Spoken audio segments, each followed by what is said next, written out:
আজকে আমরা বেরিয়ে পড়েছি মা তারার দর্শনের উদ্দেশ্যে। মা তারাকে দর্শন করার খুব ইচ্ছে হচ্ছিল, তার জন্য আমরা আর বেশি দেরি না করে বেরিয়ে পড়লাম। এখন বাজে সকাল 7টা। এই 7টার সময় আমরা স্নান টান করে বেরিয়ে পড়েছি। আমরা পৌঁছেছি ভোরবেলায়, কিন্তু স্নান টান করে 7টা বেজে গেছে।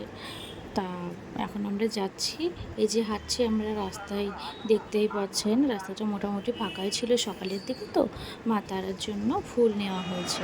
তাড়াতাড়ি চলে এসেছি আর মা তারাকে দর্শন করার জন্য আর দেরি সহ্য হচ্ছে না, তার জন্য তাড়াতাড়ি আমরা বেরিয়ে পড়েছি। এই যে চলে এসেছে, দেখতেই পাচ্ছেন মা তারার গেট এইখানেই, তারাপীঠের গেটটা আছে। এই গেটের এখান দিয়ে আমরা প্রবেশ করবো ভিতরে যাওয়ার জন্য। দুই পাশে দুটো মূর্তি আছে, একটা বামদেবের মূর্তি।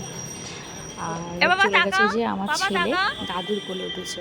দাদুর কোলে হাঁটবে না, ওর হাঁটতে ইচ্ছে করছে না, তার জন্য দাদুর কোলে উঠেছে। ওর হাঁটতে গেলে নাকি পায়ে ব্যথা হয়ে যায়। কত জিনিস, কত দোকান দেখেছে।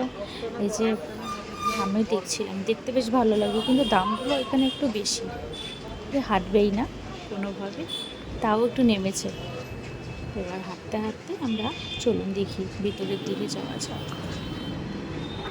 আমরা এখানে আসলে এই পান্ডার কাছে আমাদের পুজো দেওয়া হয়, এনার সঙ্গেই আমরা যাই। তা ওনার সঙ্গে প্রথমে দেখা করে তারপর ওই জন্য আগে যাচ্ছে, ওনার সঙ্গে আমরা যাই।